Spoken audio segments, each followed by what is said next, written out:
Welcome to a live edition of the Play-by-Play, a sports media talk show from Awful Announcing, where after all these years of reporting on everyone's dreams, we're headed back to our own. That's right. Adrian Wojnarowski of ESPN has retired. We're here to cover what will likely be the final Woj bomb ever. Ben Axelrod. I'm Brendon Kleen, a staff writer at Awful Announcing. That is Ben Axelrod, a senior editor at Awful Announcing. Take me into your brain. You have your basketball hat on, Ben. What were your thoughts when you saw Adrian Wojnarowski announce his retirement? We'll get into all the details, the ramifications, the legacy, but just give me your off-the-top reaction here.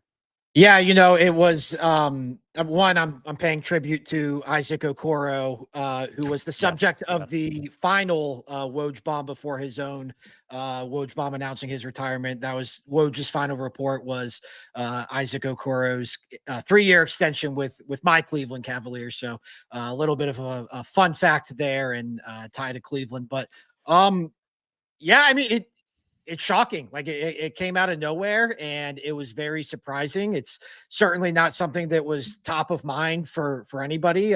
Somebody like Adrian Wojnarowski, who has just become so synonymous with NBA reporting and ESPN by this point, 7 years into his run at ESPN, you just don't think about these things. You would expect there to be some sort of a ramp up. He's, quote unquote, on top of his game. And I think that the reaction that followed was indicative of just how shocking and how jarring it was for not only him to leave ESPN, but to quote unquote retire and take a role with St. Bonaventure. Just a news story that's like totally out of left field. It's funny, like the NFL is our busy time in the sports calendar, and I think that's certainly reflected at Awful Announcing. And for whatever reason, we've had a couple of slow days these last couple of weeks, and two in particular stood out as being slow. And on one of them, Shannon Sharpe went live having sex. And on the other, Adrian Wojnarowski announced that he's leaving the sports media game to become the GM of a college basketball team. It's really, a couple of stories that are stranger than fiction. Yes, as you said, becoming the general manager of the St. Bonaventure men's basketball program. He is an alum of the university. He is also a previous NIL donor. And it's really the end of, obviously like you said, Ben, he's so synonymous with the NBA and with ESPN at this point in time. He's probably one of the most famous people in the NBA world, despite never, until now, I guess, holding any official position in the league, just because of the way that he broke news and was on top of every single little tidbit of story that there was around this league for 15 years now, basically. But he's really one of the most prolific sports writers in this century. You really could say that, right? He won awards as a columnist and kind of a local reporter for a couple different publications. Hartford Current while he was in college, Fresno Bee right out of college, The Record in New Jersey right before he headed to Yahoo. Basically built Yahoo's NBA coverage from the ground up starting in 2007. He was there for a decade until 2017, which, as you mentioned, was when he joined ESPN and really came in right at the beginning of that Jimmy Pitaro era, where they made it clear, in large part with acquiring him, this is going to be how we do things now. We're going to spend huge amounts of money to get the preeminent newsbreaker and insider in every single sport. And you saw them get Jeff Passan, and they already had Schefter. They built out some more of the NFL. Pat Forty with college football, right? Pete Thamel. Yes, yes, Pete Thamel. I appreciate the correction. And that's really where they went, right? They have that now. And Woj was kind of the first one. So it's kind of hard to even think about basketball. A lot of the quotes and the comments that I saw on this, Ben, on just kind of going through it on X before we recorded, was not only was Woj the most dominant at what he did, he invented what he did. Absolutely. And do you remember, are you old enough to remember columnist Woj? No. Okay. Not really. So, yeah, I vividly remember columnist Woj, especially when he was at Yahoo.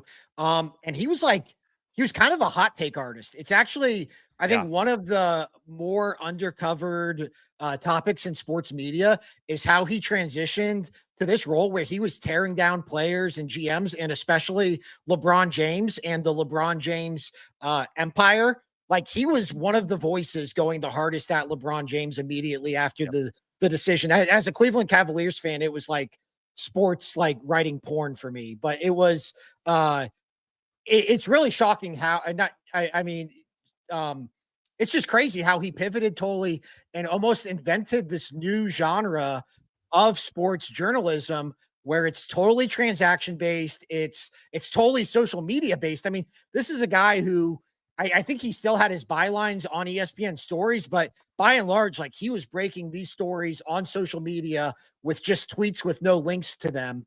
And I think his ESPN run was really interesting because he did not play by ESPN's rules. There was, the whole thing early on when he came to ESPN where they didn't want him tipping picks for the NBA draft, and he would find, cute little creative ways to let you know that the Atlanta Hawks were about to take Luka Doncic and trade him for Trae Young. Like, he had this wording, the Cleveland Cavaliers are infatuated with Isaac Okoro or what have you.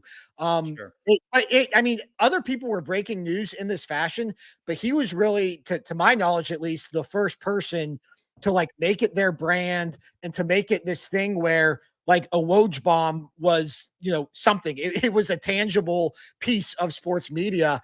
And, I think the reaction to his retirement has been interesting because I think we're kind of forgetting that he's also been a very polarizing figure in sports media, especially recently. But it's definitely, I mean, he is a pioneer of the industry, and you cannot take that away from him.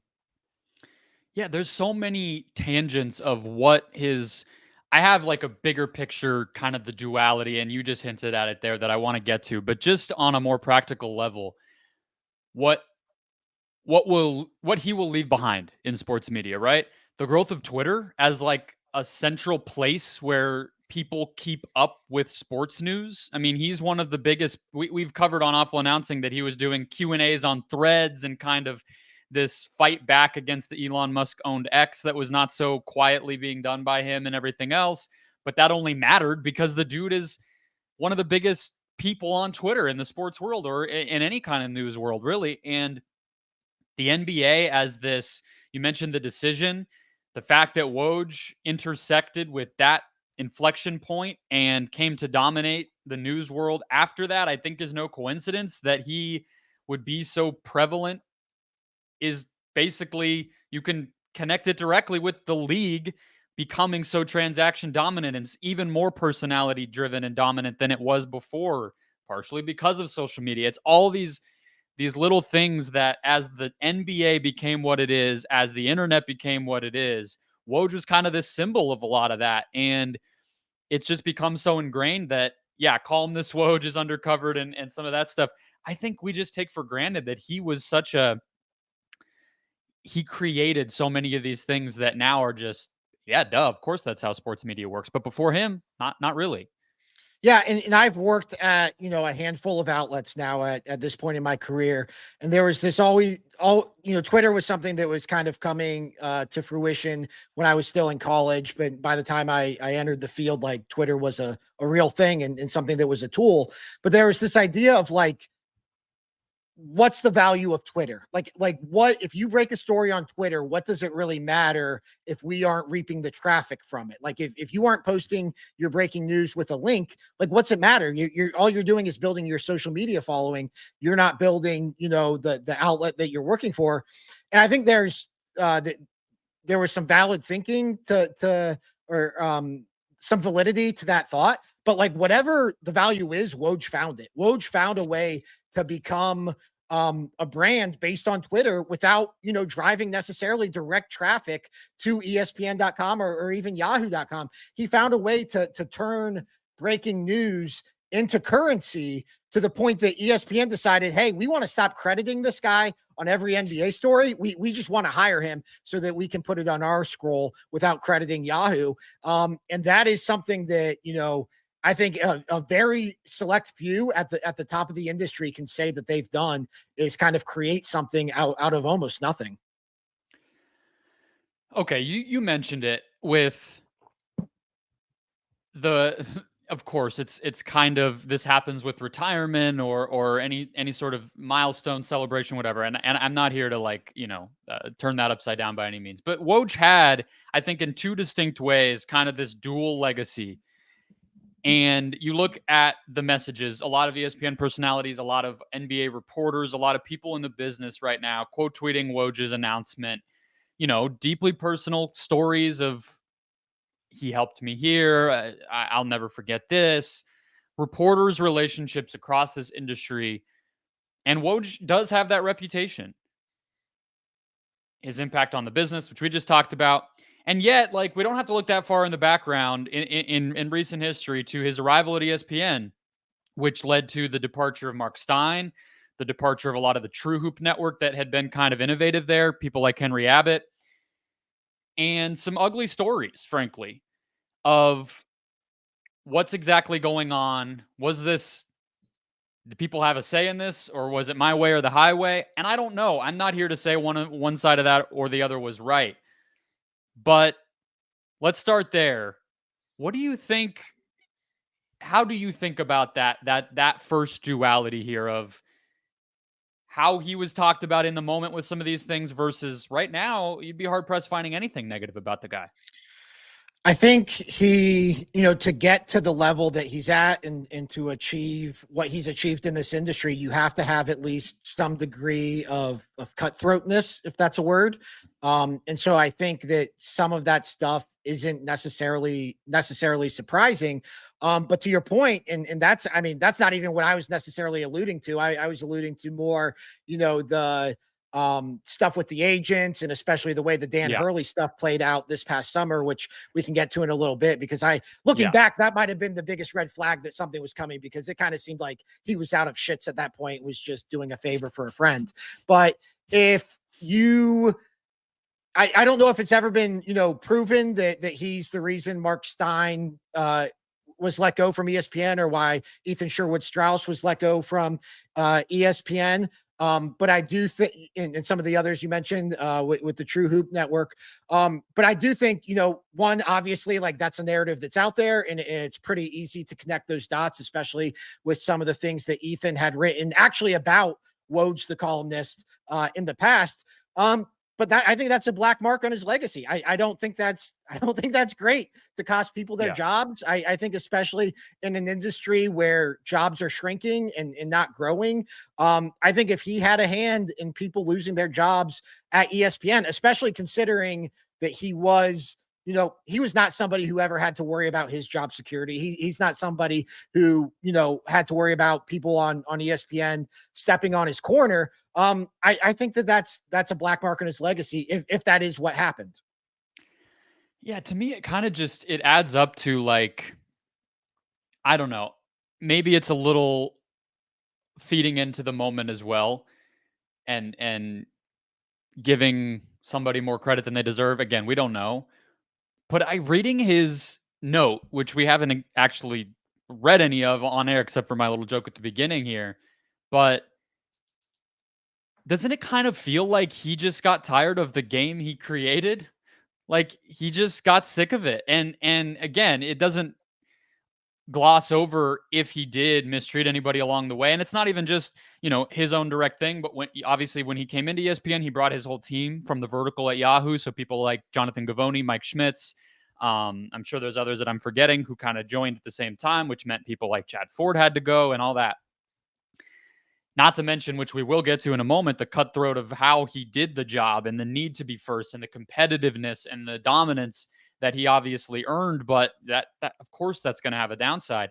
I just read some of this stuff and it's like, I understand the commitment required in my role, and it's an investment that I'm no longer driven to make. Time isn't in endless supply, and I want to spend mine in ways that are more personally meaningful. It's just kind of interesting to read that from a guy who, again, created the job he got to do, and now he's done with it. It's just an interesting way to end this whole career, to say something like that.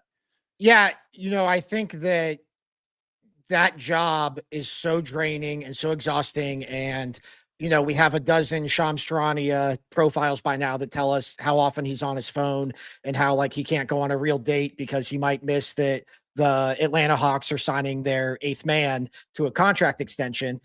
Which ironically is what the Cleveland Cavaliers just did, which maybe Woj just got that text like in the middle of a nice Saturday afternoon. And he's like, that's it. Yeah, I'm out. Like I'm out the game. I can't do it anymore. But moving forward, like I will not be surprised now if Adam Schefter leaves. I will not be surprised if Jeff Passan does this one day, because I think that it is draining. It's an exhausting job. And I think that even though we view these people as almost like superhuman and like talk about them in the terms that I just did, like you're so driven and you're so cutthroat and this is what you have to be willing to do. Like ultimately, like there's a timetable on that. And there's only so long you can continue working in such a draining fashion. The other part though is I almost wonder if he just like got a cool job offer and he just like, he clearly loves St. Bonaventure.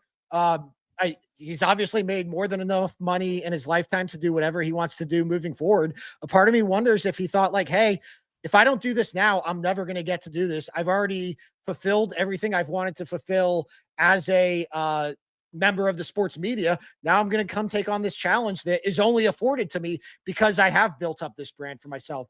I do think, because it's like, this is going to be a pretty draining job too, running a college basketball program, essentially, especially in the era of NIL and pretty soon revenue sharing. So I think that maybe that's the part of this we're all missing, is that like, I think he's really into this job offer.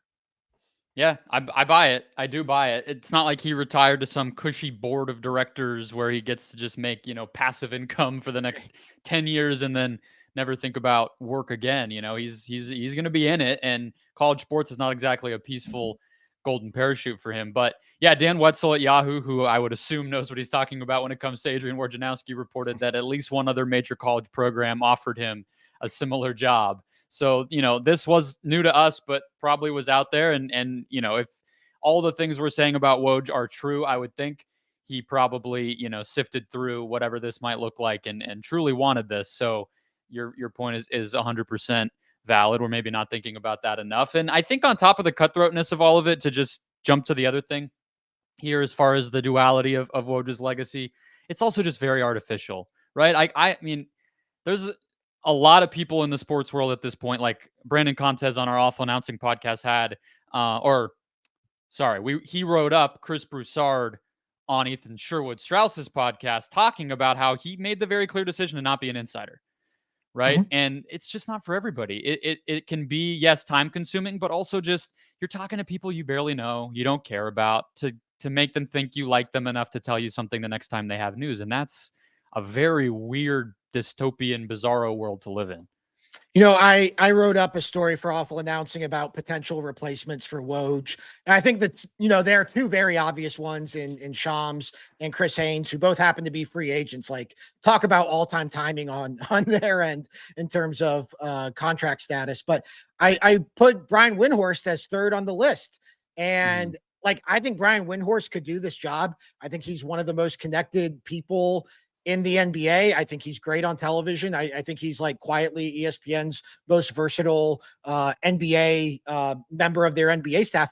I mean, I don't know this personally, but just having followed Brian's career now for close to 20 years, I don't think he has any desire to do the insider thing. I think he could break so many more stories than he currently does. And when you listen to his analysis, a lot of it is painted in a light in which he clearly has access and clearly knows a lot of the behind the scenes happenings. But I just don't think he wants to do that game. I cannot imagine Brian Windhorst, maybe he's done it, but I cannot imagine Brian Windhorst on a consistent basis, at least, sending out tweets crediting agents for breaking, pretty minuscule signings in the NBA. So I'm sure we'll get to the replacements, but Brian, I think that's the biggest question though with a lot of the candidates is, do they even want to do this job? Because although it pays well, it is not a very fun job to be doing. Well, and let's get to the candidates, but the job itself and ESPN and these networks or outlets online that cover this stuff, is this job as important as maybe Jimmy Pitaro thought it was in 2017, for instance, right? Like, I think that there is a question still of like, did Woj make the money back of what they were spending on him? What's the financial value to a sports media company of having news first? And yeah, it does end up in page views and things like that, right? ESPN writes up an article for everything. He tweets those out and blah, blah, blah. But maybe the relationship with the NBA of having things reported, maybe a little bit in the terms that the NBA is comfortable with. I just wonder, when we even think about a replacement, is that ESPN shelling out the money to do it? Is it just somebody naturally kind of taking that mantle? Or is there some world where, is it naive to think maybe we just go back to waiting for some more press releases? Because it's not like the information was not already going to be out there. You mentioned columnist Woj. We've talked about that. He also wasn't really doing the feature writing behind the scenes stuff that somebody like Windhorst is very good at. We weren't getting a lot of the why and how from Woj. It was really just information 10 minutes before we would have gotten it otherwise, or maybe a day before. I think it's valuable because ESPN says it's valuable. And I think that if you're ESPN, I think that they clearly did not like that somebody at Yahoo Sports was considered the preeminent NBA insider.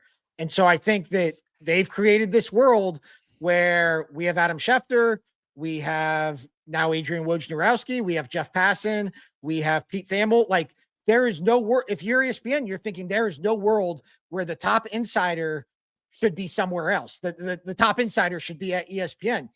Now, to your point, like, how does that affect ESPN's bottom line?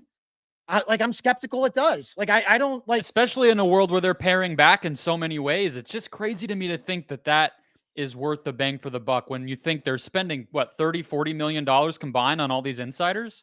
Yeah, it's, I mean, credit, let's say Shams stays at the Athletic, like, just credit Shams. Like, you're going to get, like you said, the transaction's going to come out in a press release anyways. Like, you don't have to, be on top of every story, immediately, especially stories that are going to break within 5 minutes, as most of these Woj bombs are those type of stories. Now, you do get some of the, you get the months long, sagas with Damian Lillard and LeBron James's free agency and stuff like that. But by and large, like, these are things that we're going to find out about in the near future. So it's one of those things where you ask, is it valuable? It's valuable because it's ESPN says it's valuable, but I've yet to hear a strong argument for why it would affect ESPN's business in one form or another. It's kind of like when, and I know it's a little different because I know it's not. This is a good example, I think. Like when people try to do the posts or the analysis after the fact of what, like, a Nike commercial that has no like call to action to buy a shoe, but it's just about sports and Serena Williams and the good vibes and feelings you get watching her play tennis. And then you see online somebody says, "Oh, that was worth $3.2 million to Nike's bottom line." And you're like, okay, that's kind of how it is with Woj and people like that, where it's like, I'm sure there is the brand of ESPN being the best and the first and the most on all things sports, knowing that if somebody needs information, that's where you go. Like, there is some kind of like ethereal value to that. But if I'm in a boardroom knowing, hey, our finances are in a weird situation, what do we do here? How do we replace this? Is it important to replace this? That math starts to get a little fuzzy when you're comparing it to, this person hosts a show for us and we make this much money on that show.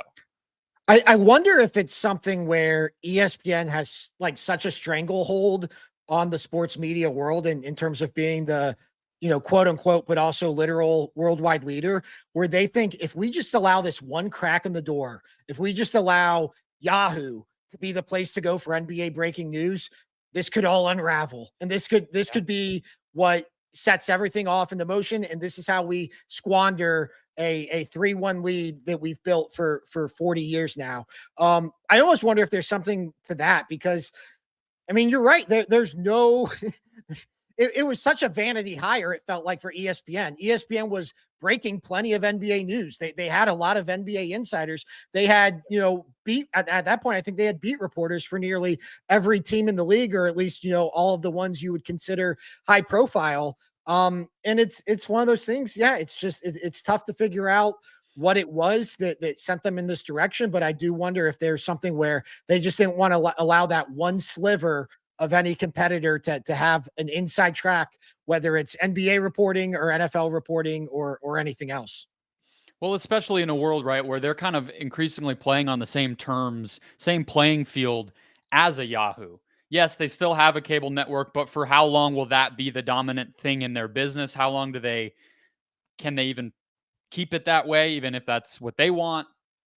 If it's about subscriptions to a streaming service, views and engagement online, that's not that different than whatever NBC's thing will look like here in a year when they are now airing games and driving people to Peacock, building shoulder programming and studio shows that they want people to consume, driving people to YouTube and Instagram and TikTok to get news and engage with the stories of the day and the analysis that they're putting out.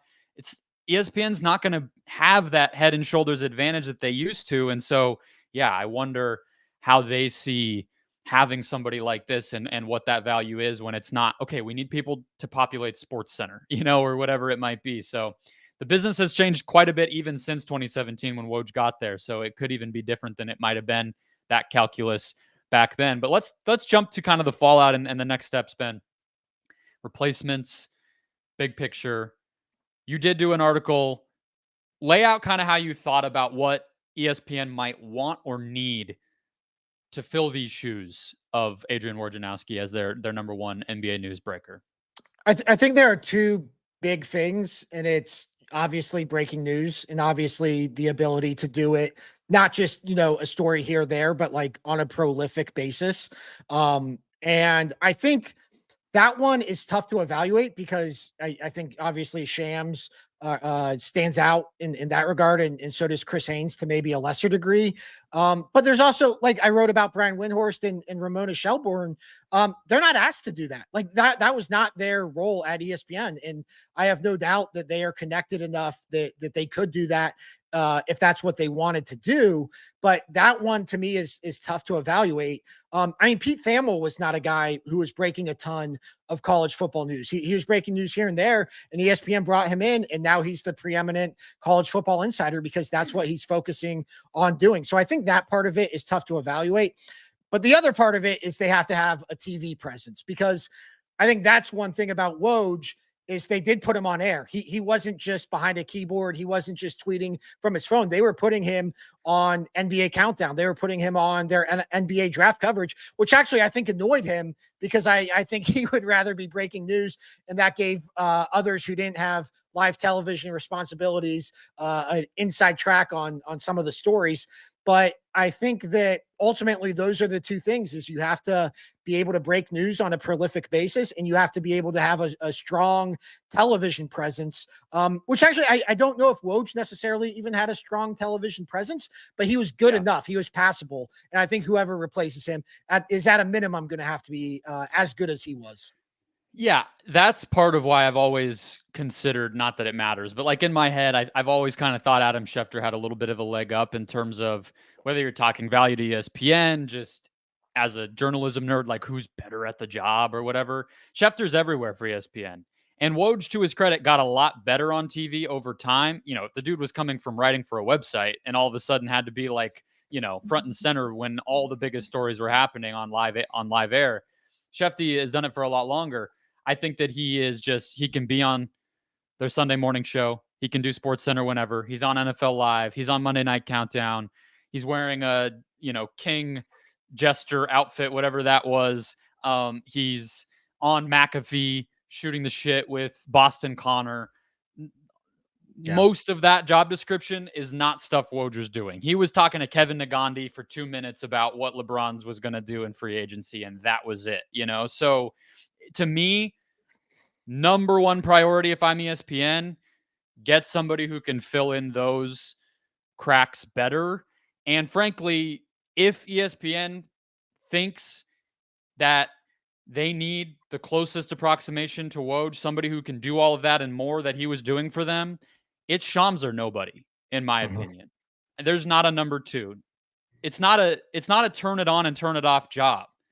you got to have the relationships and the practice and the know-how of doing the reporting. Hire the dude's protege. Yeah. There's no one else who can do this job. It's really, I mean, I wrote the story, and it's just you write that first section on Shams, and it's just perfect. I mean, it's a storybook ending to all of this. Like it's really one of the crazier sports media stories when you just consider their relationship as mentor and protege, and then rivals, and now ultimately potentially, and I don't even know if we could say likely, but I mean, he has to be ESPN's top target, right? Like that had to have been the first, and he's a like, free agent. Right. And so that's the other part of it. Although, yeah. So we know he's a free agent from Stadium. Is the athletic stuff like unclear? I believe that his deals are up everywhere. Okay. As far as I know, they're still talking to people. But, he did leave Stadium for sure. The FanDuel thing, as well as the athletic, I believe, are up in the air. That's about it. But you gotta call him. I mean, I don't know, buy him out. It's the only option they have, in my opinion. He has a lot of leverage too, and I wonder if he'll get, because it feels like there are two type of ESPN deals right now. It feels like there's you're our employee and you work for ESPN, and we are leasing you, and we are you're still allowed to do FanDuel TV with Kay Adams. You're still allowed to do these projects on the side, but we want your NBA information, and that's actually an approach that Shams has taken already in his career. When we just mentioned like 3 outlets he previously worked for simultaneously. So I think that's actually now that we just talk it out, like I think that's kind of a fascinating subplot to all of this. Yeah, I think ideally from the ESPN side, right, you would want the full deal. You would want him to be exclusive to you, because some of the things we were talking about of the crediting and the, being first in the brand ramifications I never of that. knew how to credit Shams. Like when I would aggregate one of his stories, right. I was like, from the Athletics / Stadium / FanDuel's Shams Charania. Like it was this funny thing where whenever he broke news, especially when he would only do it on Twitter, like I had no idea how to refer to him. But do you agree that, I mean, yeah, it's no disrespect to any of these people. Brian Windhorst, Ramona Shelburne, Chris Haynes, they've all accomplished a ton in the industry. They'll have no shortage of suitors with it. Chris Haynes being a free agent, or if any of them were to move in this musical chairs of NBA media evolution that's about to happen with the new media rights package. But no one's on the level of Woj and Shams, and now one of those guys is leaving. You got to get the other one. I mean, otherwise you're either de-investing, reducing your investment into that position and having it just be the assemblage of people you already have. And yeah, we'll get some breaking news. We won't on other things. And that's just going to be how we do it. Or you're asking somebody to do a job that they've never done. And maybe you're not even going to be first and most dominant on all the news anyway, if that person doesn't end up being up to that task.